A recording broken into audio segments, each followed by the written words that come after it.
difficulties here in this space, but welcome now that we're recording the webinar. If we can have our other panelists, please join me.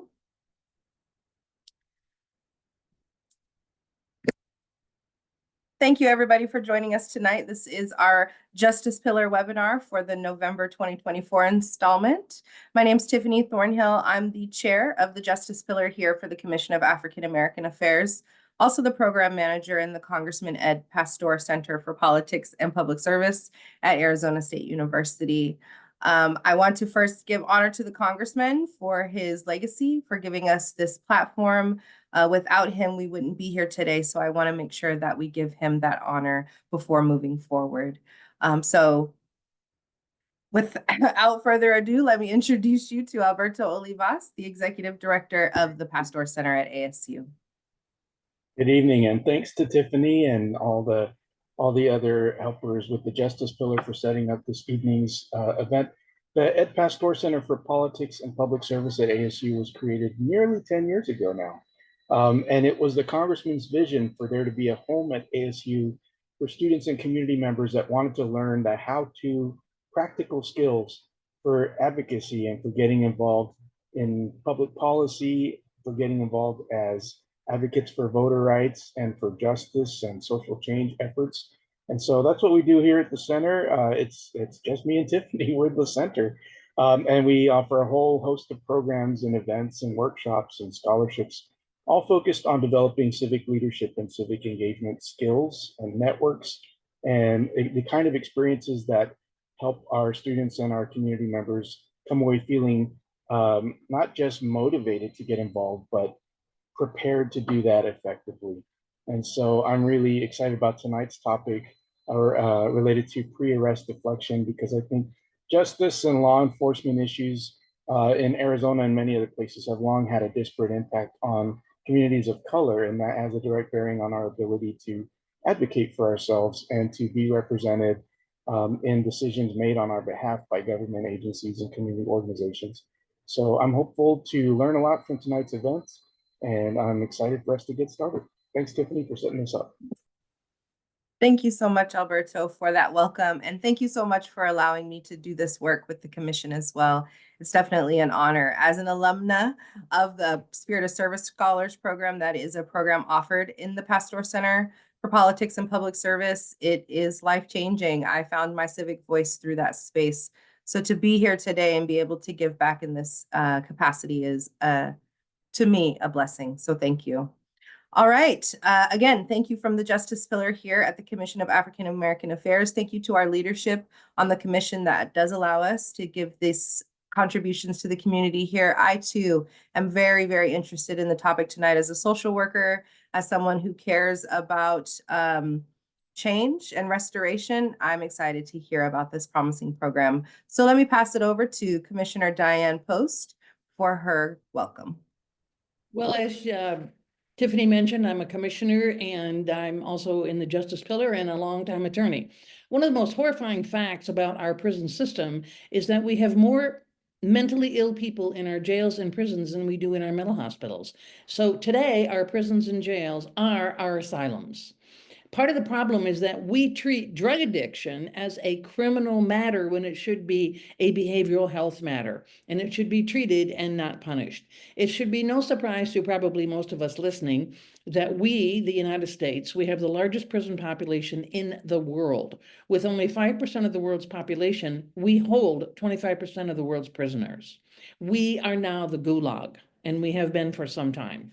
So one step to fix this dysfunctional criminal justice system is to treat drug addiction as the health issue it is and divert addicts out of the criminal justice system and into treatment. Our guest tonight, Dr. Josephine Korchmaros, will talk about the Tucson Police Department's Deflection program, a pre-arrest police behavioral health approach to combating opioid and other substance misuse. She will also present findings of a comprehensive evaluation assessing cost savings and effectiveness of the program relating to decreasing substance abuse, criminal activity, and mental health issues. So Dr. Korchmaros is the director of the Southwest Institute for Research on Women at the University of Arizona.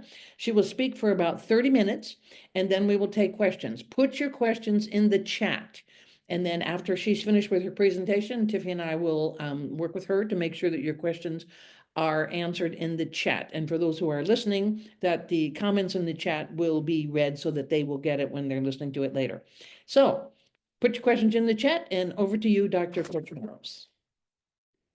Thank you so much. And it really is an honor to be here, to have this opportunity to present some of my work in partnership with the Tucson Police Department and Kodak, an integrative behavioral health provider in the community, and to share some of the findings from our collaborative work.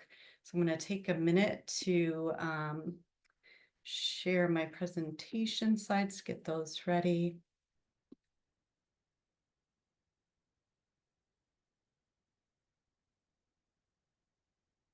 Oops. Apologies. Okay, so hopefully you can all see those now in kind of presentation mode. So as Diane said, I'm going to talk about some cost savings and effectiveness of a pre-arrest deflection program, and I'll talk a little bit about what that actually is. This is a pre-arrest deflection program that was implemented and led by the Tucson Police Department. And yes, it was meant to combat opioid misuse, but also misuse of other drugs. So first, I want to, of course, acknowledge different partners on the project that all made very significant, meaningful contributions to not only the development, implementation, and evaluation of the deflection program, but continue to do some of the work to push these sorts of initiatives forward. And that also includes the funders, which without their support, we couldn't engage in this work. So here's an overview. So there are two main components of Tucson Police Departments, and just to shorten that, I'm going to say TPD. TPD's department or their deflection program, there are two main components. I'm going to focus on the department-wide kind of patrol officer led component of the deflection program. There's an additional outreach component that is led by a specialized squad of officers, the Substance Use Resource Team, to engage in targeted outreach in the community. But again, here I'm going to focus on this main department-wide patrol officer-led deflection program. As part of that, you have deflections that are, and I'll define what those are in a second, that are initiated or offered by the officer. The Angel program is the same thing, except that it's a community member that may be that's initiating the interaction with a police officer or going to one of the TPD facilities to ask for assistance. Now, what deflection is it's an opportunity for the police officers in their regular daily interactions with community members, which could be in response to calls for assistance or just in their typical interactions in the community. If they suspect that an individual has substance use problems and that is related to why they might be allegedly engaging in different criminal activities like possession of substances, trespassing, theft, that the police officers have the discretion to then investigate to see if the individuals would be available for deflection. And when we talk about deflection, this is deflection towards treatment and services and away from arrest. So the officers can offer immediate connection to a treatment provider in lieu of arrest. And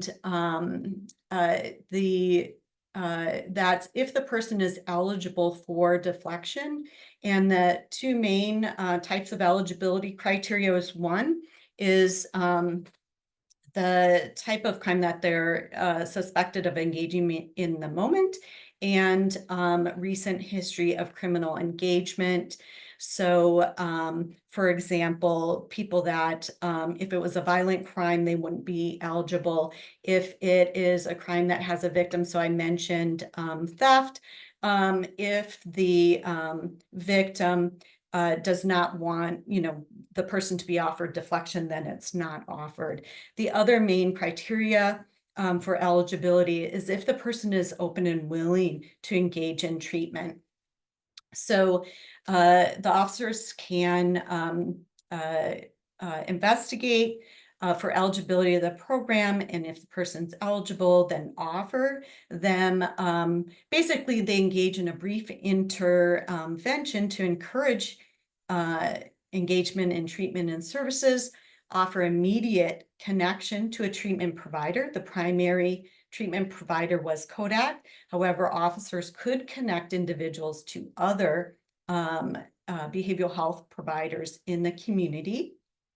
And then the goal is the engagement in treatment and services to then work towards achieving goal 2, the improved well-being, decreased opiate and other substance misuse, and related risk behavior. So first, we ask the question about feasibility and acceptability of the program. Feasibility: can the program be implemented? Acceptability: that even if you can engage in a deflection program, will that be done? Will the police officers actually implement the program? Will community members agree to be deflected and engage in treatment? So what we look at, so this is the first 3 years of implementation of the program. And what we see here is that during the 3 years, there were 2,129 incidents of deflection. So over 2,000 times officers offered community members this brief intervention to treatment, and with an immediate transport to a treatment provider. And there were 63 Angel program referrals where a community member approached an officer to ask for assistance getting connected.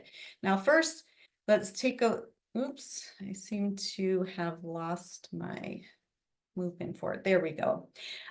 So first we look at, there are 29%, during 29% of these incidents, people who were offered deflection did not agree to it. But we had 45% where the individuals agreed to it and were transported immediately to a treatment provider. So definitely indicating feasibility of the program and acceptability by both the police officers to implement deflection and community members to accept it. Another 21% of another 21% of these incidents, the individuals agreed to seek treatment, but for a variety of different reasons, they chose not to for that immediate connection. They agreed to seek treatment on their own, and the officers offered them some printed resources with information on how to do that. Then we want to look at feasibility in terms of timing. So we compared the amount of time it takes to deflect individuals, give that brief intervention, versus an arrest intervention. An arrest here, we're talking about custodial and non-custodial. So whether they're cited and released, or the person is actually detained. And on average, we can see that deflections took significantly less time. That translates to significant savings in personnel cost. Total savings, if we look across these 2,000 incidents, about $29,000 in personnel costs, but also it opens up the time and capacity for the police officers to respond to additional calls for service or assistance that they couldn't do when they were spending that additional time engaging in arrest. So if we further look at some potential cost savings, we can look at just what it costs to house somebody for a night in jail. So if somebody's arrested and they get detained, they spend one night in jail. there's a cost to that. If we conservatively estimate that only 20% of those incidents, the 2,000 incidents, would have resulted in one night of jail, if not for the deflection program, then the deflection program would have saved the local justice system $49,000. If we consider the broader overall costs to the justice system related to everything that goes into the process of conviction, if we again conservatively estimate that now only 10% of those deflection incidents would have resulted in conviction of charges, if not for the program, that's a potential cost savings of $600,000 to the local justice system. But engaging in the interaction, the main goal is trying to engage people in treatment, evidence-based treatment to address the underlying disorder, substance use disorder. So we want to look at actual service engagement of the people who were deflected. So in those 2,000 incidents, there was 922 unique individuals who were connected, that we know of, that were connected to a treatment provider. And the majority of them, 86%, were connected with Kodak, that primary treatment, partnering treatment provider, which we had an agreement with to share information. So for these individuals, we know about their engagement in treatment and service. And it's a vast majority of the unique individuals that were connected to a treatment provider. So of those 789 individuals, 71% of them received at least one type of healthcare service because of their being deflected. About 67% of those individuals completed a clinical intake assessment at Kodak. And this is the first step in getting treatment. So this is where there's an assessment of the needs, a development of a tailored treatment plan to address those needs. And it is a lengthy process. So that is an investment by that individual. And remember, these are individuals that are just interrupted during their day. They weren't expecting to have that offer to get connected to a treatment provider in that moment on that day. 45% of those 789 individuals engaged in some kind of substance misuse treatment at Kodak. So a significant amount, especially considering we know all the challenges it takes for people who are suffering with addiction, substance use disorders to engage in treatment. Then we want to look at individual change over time. Okay, so if they get into treatment, is the treatment, or even if they don't, if they just have the brief intervention of the deflection compared to arrest, right, is their behavior changing over time? So here we're looking at change over time in illegal drug use, and we're focusing on the individual when they are actually in the community, not when they're in a controlled environment, when when their opportunity to engage in illegal drug use and criminal activity is restricted. So here's a main comparison between the two interventions, deflection or arrest. And we see that over time, on average, people who were deflected, and remember, this is a mix of people who were deflected, engaged in treatment, or deflected and didn't engage in treatment. There's on average about 6.5 fewer days that of the past 30, that they're using illegal drugs compared to arrest. And it's a significant decrease over time from the frequency of their use at the time of the incident. So we see these overall effect or greater effectiveness of deflection. Then we will also want to consider, well, what are some of the other important influencing factors that maybe we could consider when engaging in different types of interventions? So we already know that treatment readiness is an important factor, and that's part of the reason why with the Tucson Police Department's deflection program, that one of the eligibility criteria was their openness to treatment. So here we're looking at, regardless of what the intervention was, regardless if people got arrested or deflected, we found that treatment readiness really matters, and so does, of course, relatedly, how frequently people are using illegal drugs at the time of that intervention or incident. So we've got maximum compared to minimum treatment readiness, and using every day at time of incident, pretty much, or using every other day, about 15 days of the last 30 days. So here we see the greatest reduction in people who at the time of incident had maximum treatment readiness and were using every day. Similarly, we see a decrease in substance use over time for people who had maximum treatment readiness and were using about every other day or half of the days during the past 30 days.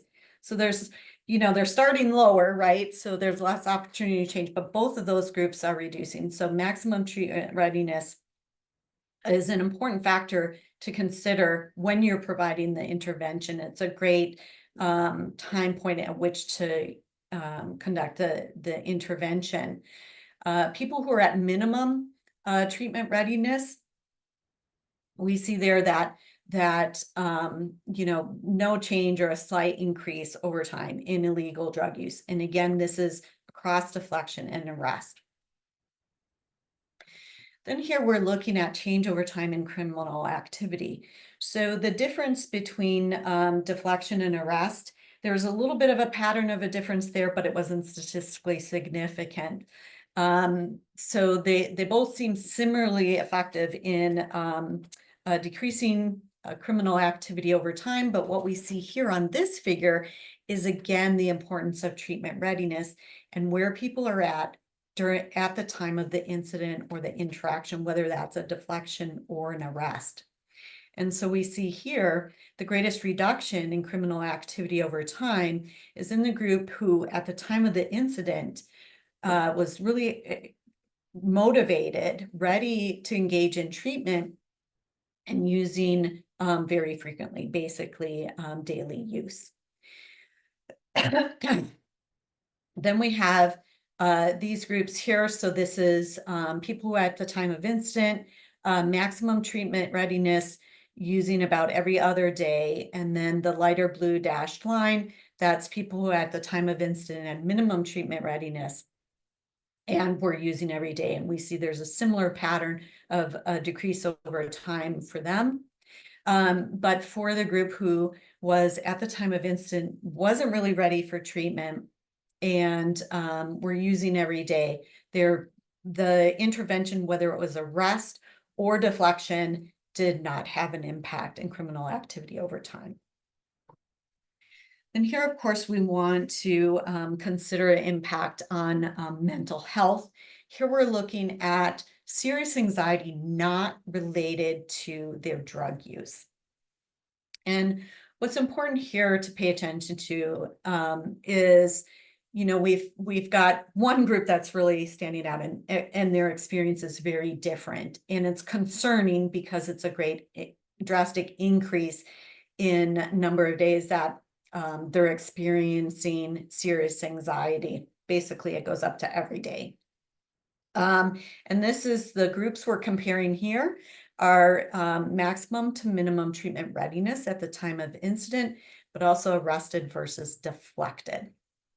So here, these three groups, so both deflected groups, so if you're deflected, regardless of where you stand on treatment readiness at the time of the incident, and also people who were arrested, but when they are arrested, they're at maximum treatment readiness. These three groups all experienced, I would say, just a slight change, or they were pretty stable over time in their experience of serious anxiety. However, this group really stands out. So this is the group who was arrested. And at the time of the arrest, they really weren't ready to stop using drugs, and they weren't ready to engage in any treatment. And we see a significant increase in serious anxiety over time as a result of having been arrested. And we know that that can exacerbate substance use issues. So there's always a question about, well, whether people are just saying yes to deflection to avoid arrest. Well, I've already presented some information that counters that, right? We had a lot of individuals that, well, some people didn't have a problem saying no to deflection, but we also had a lot of individuals, 45% of those incidents resulted in people actually being immediately transported to treatment.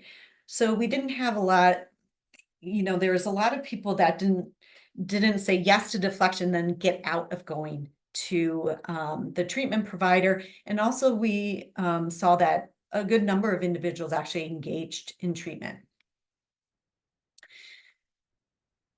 But to further address this question, we can do a different kind of comparison. We can compare people who were deflected versus people who self-referred into treatment.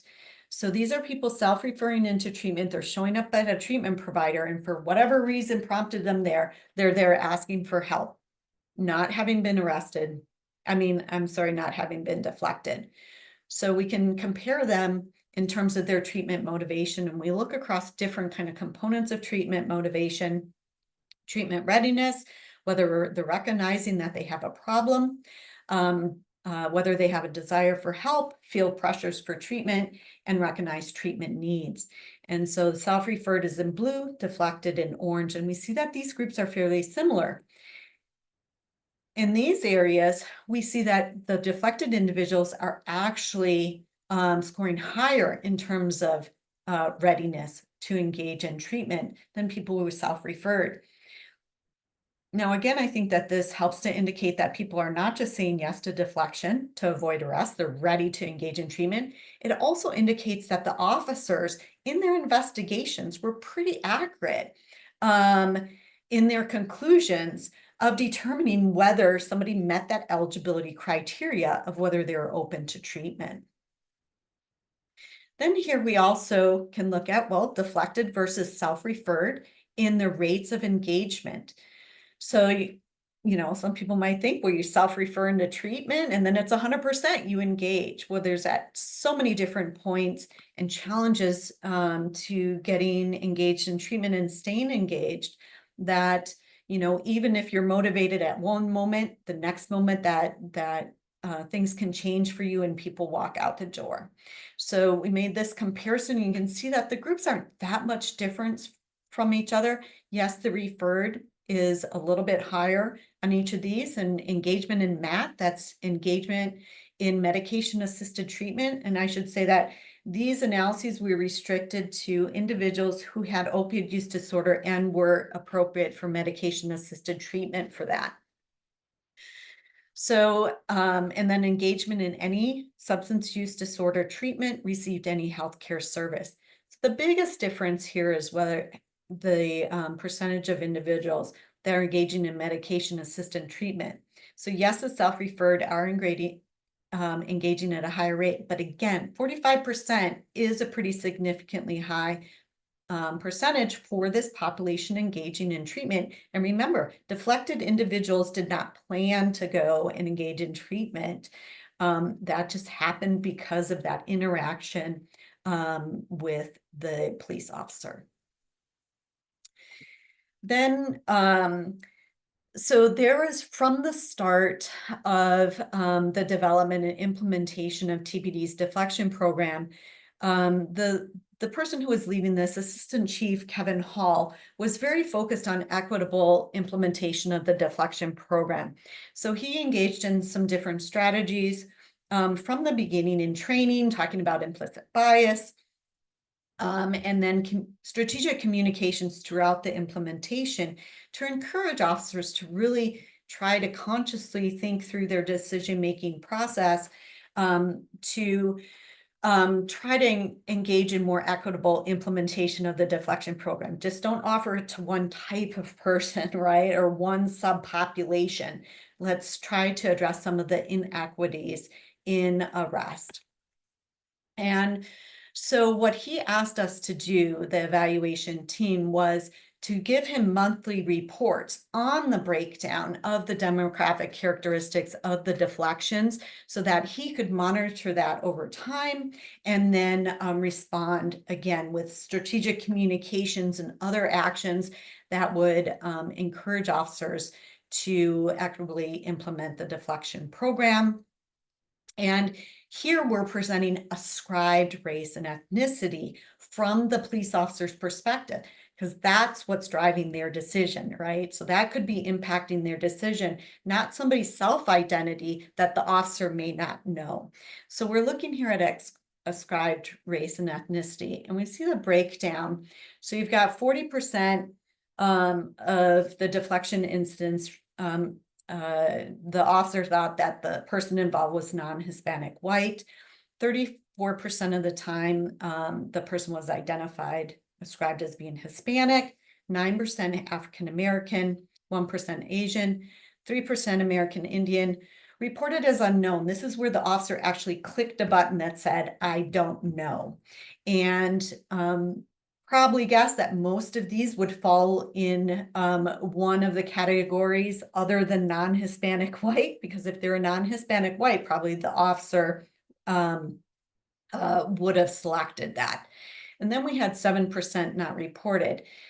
Now, the thing to point out here is that, you know, we can compare these percentages to kind of the general population demographics of Pima County.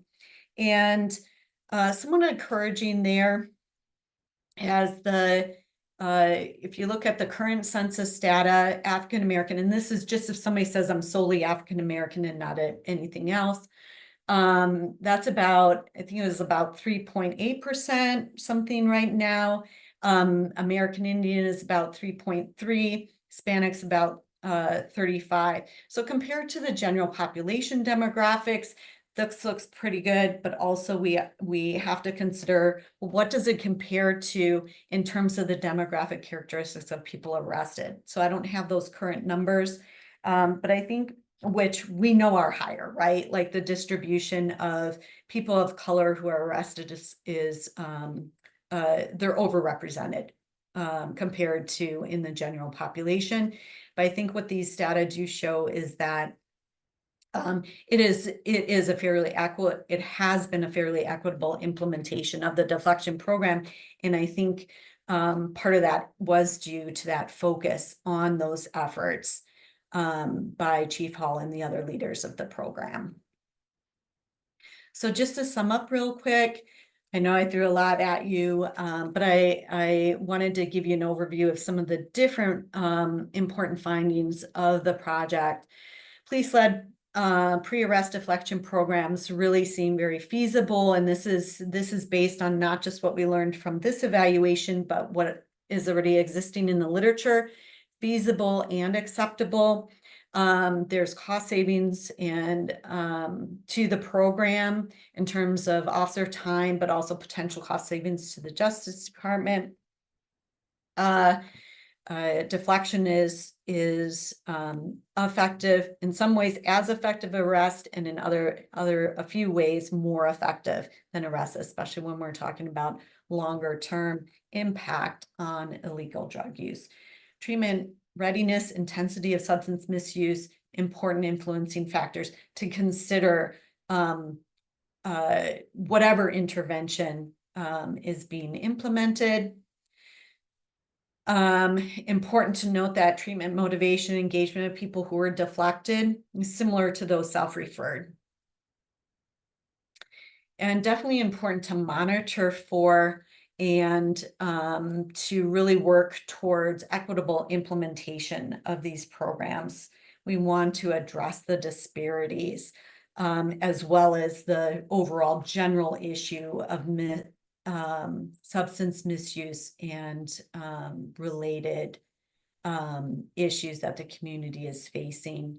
There's a lot I covered here, and kind of quickly, there's a lot more that we've learned from the evaluation. We continue to learn because we have more data that we need to analyze.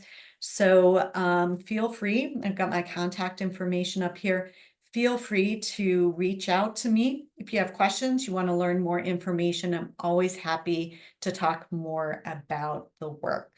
So now I'll go ahead and stop sharing and put it back in the hands of you all so I can address some questions. So just let me remind you, I was wrong at the beginning when I said, put your questions in the chat. It's supposed to be in the Q&A. So please put them in there and Tiffany will be watching that. I read your detail about the report, and one of the things that I noticed was that there was not a huge difference between those arrested and those deflected on the use of drugs. There was a difference on being arrested and committed further crimes, but I was hoping for more difference. Can you explain? I mean, you did before we started the meeting, but so can you kind of explain why the result did not show a big difference between those deflected and those not? I can see by what you said with the 45% went that day, that would have a big impact. But please, Yeah. if you can explain that in some detail. Sure. So so if we focus on the impact on the behavior, right? So the substance misuse over time. So we did have a significant decrease there over time, and a greater decrease over time from time of incident to 6 months later for those people who were deflected versus arrested. Now, yes, you could look at and say, well, it's a difference of 6.5 days between arrest and deflected, right? But 6.5 days is pretty significant when you have individuals well, one, substance use disorder, it's a relapse prone disorder, and it's very difficult to break that cycle, and it impacts your whole physiology, right? So there's a lot of barriers, difficulties with withdrawal symptoms. Also, it can take a while to get engaged in treatment. So this is over 6 months. People talk about treatment programs should be at least 6 months long with the step down, phase out procedure. The other point to make too is that not everybody who is deflected engaged in treatment.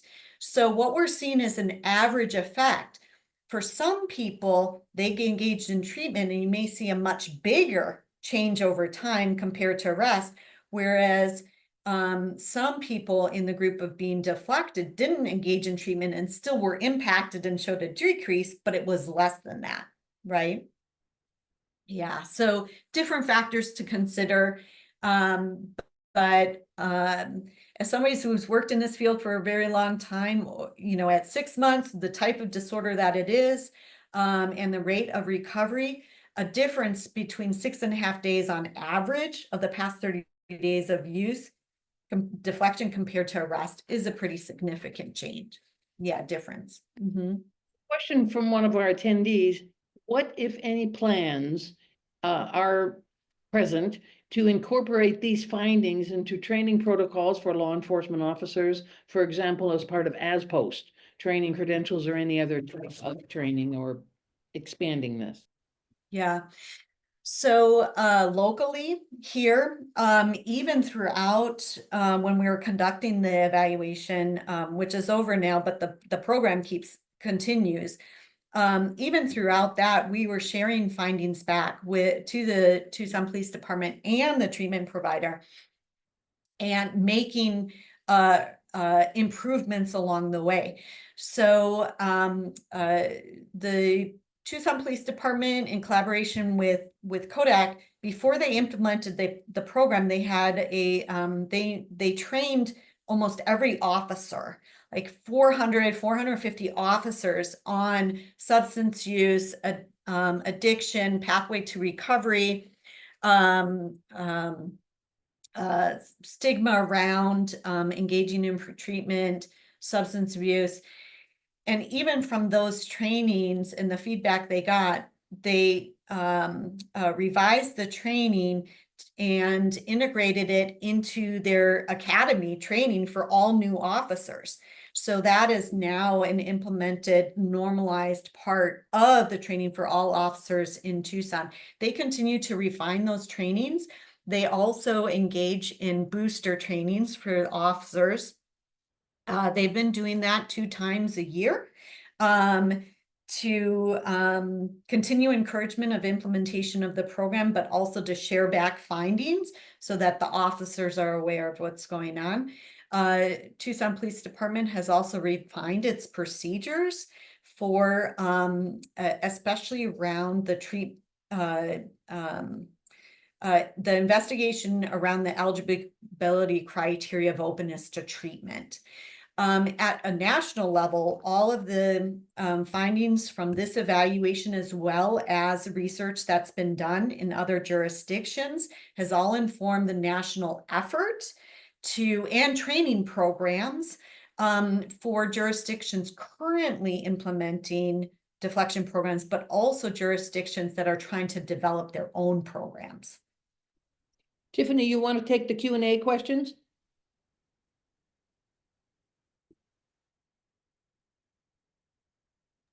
Yes, hi. Sorry, I was trying to push all these buttons to come off of my mutes over here. So yes, we have two questions in the chat. The first one says, actually, I'm going to take the second one because it's kind of a follow-up to what you were just talking about. So the second question says, was there a special training program for police officers? And could you discuss the implementation of the training program among police officers? For example, were incentives offered for undertaking special training? For the department-wide patrol officer-led, the component of the deflection program that I focused on today, there are no incentives. It was basically mandated training for the officers, all patrol officers, but also other officers, detectives, and in other units that wanted to engage in the training were able to do that. This was a training that was developed in conjunction Tucson Police Department and Kodak, so treatment providers, right? Because you have it's necessary to have the expertise from the treatment providers to share information about addiction, substance use disorder, the treatment, what are some of the influencing factors, why might somebody end up having, developing the disorder, but then also TPD, we need their expertise to tell us, well, what is going to resonate with police officers? What do they need to know about this program? What's going to resonate with them in terms of justification for the program, and also what they need in terms of policies and procedures to be able to actually be able to take somebody and transport them and then drop them off and do a warm handoff with the treatment provider, right? There's different techniques and tools that the police officers can use if they know how to apply it to their specific interactions with community members, like, for example, motivational interviewing that helps to move people towards being more open to treatment. And like I said, that was initial training, and then that was further adapted to be able to adapted in terms of response to kind of the first training, but also to be very specific to the new officers that are in the academy. Does that fully address that? I'm not sure if yeah, I think so. So just to clarify, it was a mandated training for all patrol officers for the Tucson Police Department. Yes, the initial training right before implementation of the deflection program in July 2018, that was mandated for the patrol officers. And then the academy training is mandated, right? It's part of the training that they have to do in the academy. The booster refresher trainings that happen during squad briefings every 6 months, those aren't mandatory. They're given to every squad, but you may have, somebody that just happens to not be at work that day. So in that way, those aren't mandatory, but they are provided to every squad. Perfect. So it was during rollout mandated for all patrol officers, but now it's mandatory during the academy. Yes. Okay.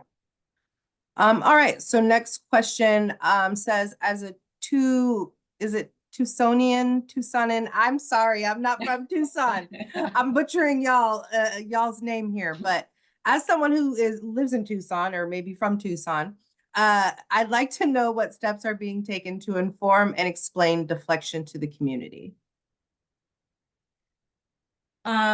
So Unfortunately, I'm not up to date on what is currently happening. But throughout kind of the implementation, when we were doing the evaluation, there are a lot of community presentations, and there is messaging out to the community. There's different news releases, news coverage on local news about the program. Currently, like I said, currently I'm not sure. One major development that happened just within the last couple of years is that the Tucson Police Department developed an additional bureau within the department that focuses on these sorts of programs, deflection program, more community engagement, responsive alternatives to arrest. So they have the housing outreach team, and the mental health support team that are part of this bureau. And those specialized squads are in the community all the time, engaging in individualized and group outreach. So less presentations, but much more kind of just out in the field within the community, trying to address community needs and connect people with services. Yeah, and I have a follow-up to that. So is there any outreach or outreach efforts for harm reduction, service providers, or for those who do provide the medication-assisted treatment, so that those who are struggling with substance misuse disorder or substance use disorder know this information as well? Because then they might be able to be advocates for themselves if they find themselves, in interactions with police, and they know, maybe they're ready for that help, or maybe, they are, engaging in harm reduction services, but they're ready to take that next step. Is there any efforts that are being done to help educate those who are struggling with the substance use disorder? Yeah, so that is really one of the roles of these outreach teams that I talked about. And so a lot of what they do, especially CERT, which again is the substance use resource team, in terms of substance misuse, when they're out in the community engaging with community members, they're really doing a more hands-on, longer term interactions with community members to encourage engagement in treatment. And a lot of what they do is training and distribution of Narcan, naloxone. And so for the individuals themselves who are using, but also when their partners or other people that they are with and are using drugs, so they can watch out for signs of drug overdose and be responsive to that. They also, in those trainings and other communications with the community members, really highlight that the what's in the law now, where Good Samaritan type of laws, where they are not at risk, right, for arrest if they help somebody to address a possible overdose or an overdose, and then call for help. Right, because that's always a fear, right? Am I going to call and then now I'm going to face some serious ramifications for myself? That's good. Thank you for that. I do have a follow-up as well with regard to other police departments and law enforcement agencies kind of interest in this program that you all have implemented. Have you heard of any other agencies that would like to implement something like this? Has that occurred, specifically kind of up here in Phoenix as well, in this area? Do you have any engagement with other agencies regarding this? Not collaborations. There've been some discussions and definitely sharing of information. There are national groups like PTAC, which is the acronym, and it's the Police Treatment and Community Collaborative, and there's a few others And really their main focus is supporting jurisdictions across the nation in developing and implementing and evaluating different programs. It's hard to say, I mean, the number of program jurisdictions that are implementing these types of programs, whether it's pre-arrest deflection or post-arrest, like somebody gets involved and then there's like more of a diversion to treatment. You know, it's hard to say an exact number, but there are hundreds and hundreds, and they are increasing. Rapidly increasing interest in these types of initiatives over, I'd say, the past definitely 5 to 7 years. Wonderful. Thank you. So it doesn't appear that we have any more questions in the chat. So Commissioner Post, did you have any other questions that you wanted to ask? No, I think I don't. And I think that we can, thank you Are very you going to come on camera? I'm sorry, I just wanted to make sure folks can see you too. Sure. No, I don't have any further questions, and there aren't any more in the chat or in the Q&A. So I think I just want to thank you very much for your presentation, which has been very useful and informative, that's for sure. And I think something that we can look at and talk about how we could begin to pressure agencies or other groups that we work with in order to do something like this as well. So thank you very much. Yeah, thank you. And again, it really is an honor to have this opportunity to speak with you all and present some of the findings of this work. You know, there's a lot, there's no one cure, there's no one thing that we can do, right, that is going to address the issue. And it's an historic issue, right? Like it continues. So we need to engage in as many different strategies that have some evidence that they're working, right? And engage in as many of those as possible, but try to make it a coordinated effort. So I appreciate every opportunity to talk about this work and to get other people kind of engaged in that kind of advocacy for these initiatives. Yeah, thank you so much. You did provide us with a lot of information that we can share around our community up north here too as well. So Alberto, if you want to go ahead and come on camera, I haven't done this in our last 2 webinars, but darn it, I'm going to start doing it. And we are going to take a screenshot so that we can actually have evidence that this happened and it just not be in a video form. So are we ready? Let me get myself together. Just kidding. All right, ready? 1, 2, 3. Oh, sorry, that didn't look good. I'm sorry. We have to do it again. All right, 1, 2, 3. Perfect. All right. Well, thank you so much, Alberto. Did you have closing thoughts before I closed us out? No, just a great appreciation for the discussion. I know I learned a lot, and I'm coming away from this feeling really encouraged. I hate to say surprised to be so encouraged at the direction that this is going, and in particular, what sounds like a great amount of interest and support from law enforcement agencies to embrace this research and these kinds of interventions. So that gives me a lot of hope, and I'm really thankful for the presentation. All right. Commissioner Post, did you have any final thoughts? No, I think I said mine. All right. Well, thank you so much, everyone, for being here with us tonight and participating in our webinar. Thank you to everyone who is watching the replay. We really appreciate your time and investment in the issues that we bring forth to you through these webinars. So again, we thank you on behalf of the Commission of African American Affairs, the Pasteur Center for Politics and Public Service at ASU, and the legacy and ancestral energy of the Congressman who has given us this platform. Thank you, everyone. Have a good night.